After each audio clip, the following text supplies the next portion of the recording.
Vamos dar continuidade na lição. Houve um problema, mas vamos estar continuando. Nós estávamos no tópico número 2, que fala os dons de serviços espirituais e ministeriais. Primeiro subtópico, dons relacionados ao serviço cristão. Em Romanos 12, o apóstolo Paulo admoesta a igreja, lembrando-a de que o membro do corpo de Cristo não pode se achar autossuficiente, assim como um membro do corpo humano depende dos outros para exercer a sua função.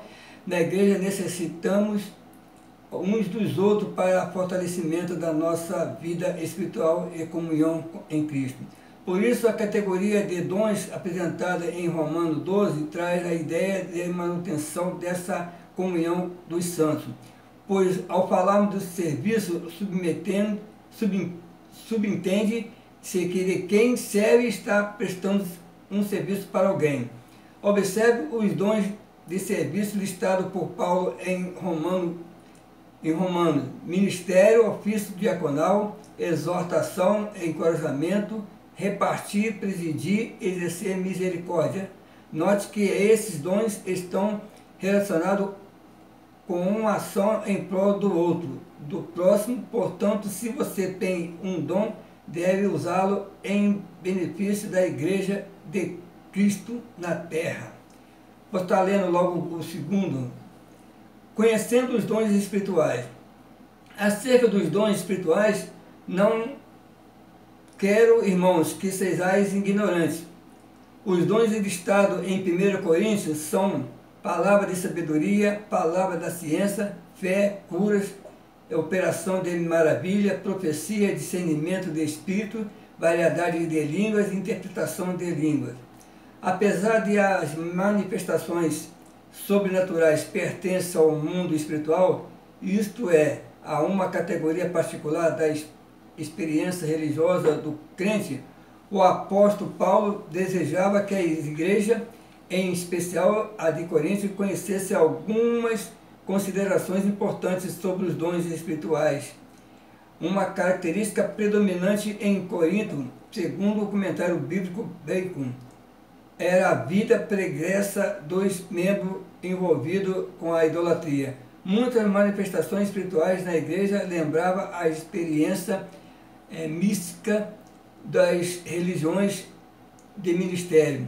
Os coríntios precisavam ser ensinados de forma correta sobre a existência dos dons e de sua utilização dentro do culto, fora dele. Por isso, à luz da palavra de Deus, devemos ensinar a respeito dos dons espirituais para que a igreja seja edificada.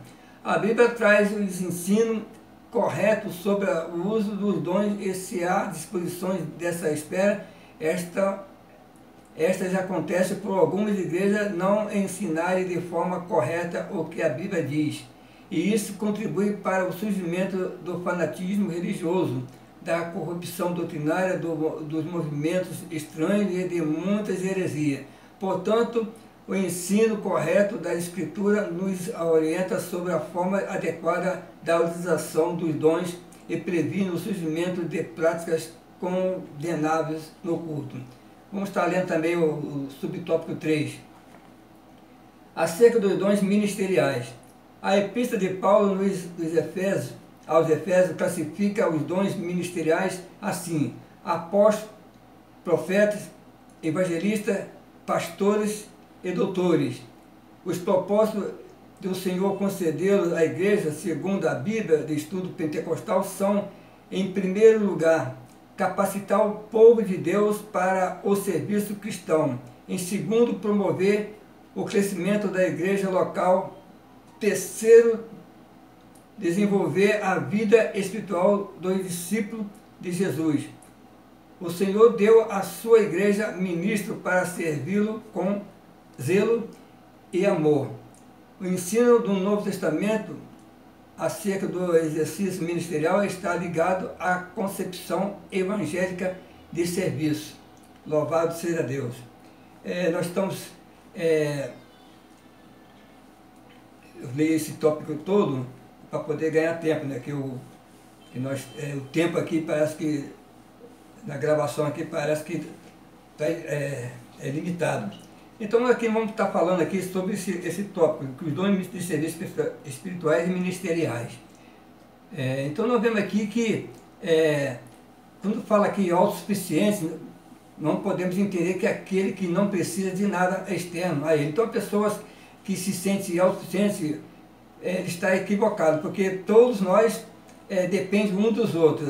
E os dons que Deus tem dado à igreja, aos crentes, os salvos, é para poder desenvolver na obra de Deus. Então, é uma capacitação, é uma forma para que a igreja venha a ser edificada. Então, você vê que não tem... não é o caso dos cristãos, no caso, o conceito de corpo aplicado por Paulo para, no caso aqui, explicar o funcionamento espiritual da igreja, de Cristo, ilustra bem isso. Somente permanece vivo o membro que está ligado ao corpo. Quando há separação do corpo, então o membro morre. Então, nós, como membro do corpo de Cristo, precisamos estar ligados à cabeça, que é o Senhor Jesus, e também ligados aos outros membros do corpo, que são os nossos irmãos. Então devemos ter comunhão uns com os outros, uma forma que a igreja é um corpo vivo, ou melhor, é um organismo vivo. Então todos os membros têm a sua função. O corpo espiritual que forma a igreja é algo maravilhoso. Então nós devemos ter ciência disso, porque o Pai, o nosso Deus, ele dá o dom, mas que possamos exercer na obra de Deus. Então, é dessa forma. Então, aqui, quando fala conhecendo os dons espirituais, nós entendemos que os dons espirituais são manifestações sobrenaturais do Consolador através daquele que recebe o batismo no Espírito Santo. Isso é verdade. Aquele que recebe o batismo no Espírito Santo, ele está sendo revestido de poder para que ele possa exercer da obra de Deus. Então, pregar a palavra, então ele recebe os dons. Então, todos esses dons são operados pelo próprio Espírito Santo. Então, ou seja, o dom não é do crente. Então vamos estar lendo aqui em 1 Coríntios 12, 11, a parte A, que diz: mas um só é o mesmo Espírito que opera todas essas coisas. Segundo essa lista de 1 Coríntios 12, são 9 os dons espirituais. Então isso é verdade. Então dessa forma. Então, na primeira carta aos Coríntios, então Paulo se preocupou em esclarecer como é que os dons espirituais deveriam ser exercidos na igreja. Então ele mencionou inclusive que os crentes de Corinto eram ignorantes a respeito desse tema. Então nós vemos aqui que o apóstolo Paulo ele foi enfático ao ensinar a igreja lá de Corinto, né, que eles precisavam do conhecimento. Então nós vemos aqui, conforme o comentarista pontuou, então era pregresso, então são os crentes que vinham de um costumes mundanos, era idólatra, então eles ainda estavam vivendo naquela situação. Então várias religiões e formas de culto encontradas no mundo, então muitas das formas imitam a operação de Deus. Mas a nossa referência sempre deve ser a Bíblia Sagrada. Louvado seja Deus. O exemplo de Paulo, então, ele fez com que os crentes de Corinto, ele ensinou a respeito dos dons espirituais de uma forma muito importante. Então isso não é só para aquela igreja, mas serve para os dias de hoje. Precisamos estar bem ciente disso. Vamos estar indo aqui para pulando para o terceiro tópico, para poder ganhar um tempo. Corinto, uma igreja problemática na administração dos dons espirituais. Vamos estar aqui lendo aqui os trechos. Louvado seja Deus. Que diz assim, eu vou estar lendo os 3 subtópicos. Os dons são importantes. Um argumento utilizado pelos sensacionalistas, pessoa que defende a errônea a ideia de que os dons espirituais cessaram no primeiro século, é que os crentes pentecostais tendem a se achar superiores uns aos outros por terem algum dom. Lamentavelmente, isto é verdade em muitos lugares. Entretanto, o apóstolo Paulo faz questão de tratar desse assunto com os crentes de Corinto, que estava supervalorizando alguns dons em detrimento do outro. Precisamos resgatar a noção do serviço que Jesus Cristo ensinou no Evangelho, pois todos os dons vêm diretamente de Deus para melhor servirmos a Igreja de Cristo. No 2, diversidade dos dons. O que mais nos chama a atenção na lista de dons apresentada por Paulo em 1 Coríntios 12, não são os nove dons, mas a diversidade deles. Isto denota a unidade da Igreja de Cristo, mas simultaneamente a sua multiplicidade. O comentário bíblico pentecostal, Novo Testamento, tem razão quando fala que talvez Paulo tenha relacionado esses novos dons por serem adequados à situação que havia em Corinto.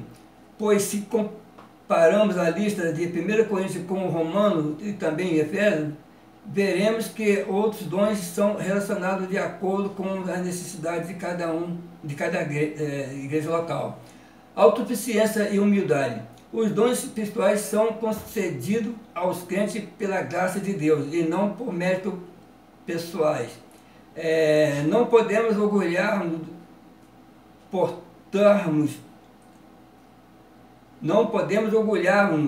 e portarmos de modo arrogante, autoritário no exercício dos dons, mas com humildade e temor a Deus. Portanto, não use o dom de Deus, não use os dons que Deus lhe deu com orgulho, visando a exaltação pessoal, isto é pecado contra o Senhor e contra a igreja. O uso com um coração sincero e transbordante de amor pelo próximo. Não foi por acaso que o capítulo 13, amor de 1 Coríntios, foi colocado entre o 12 dom e o 14 línguas profecial. Louvado seja Deus. Graças a Deus. Estamos chegando no final. Que Deus abençoe a todos. E vamos, na próxima lição, vamos estar escorrendo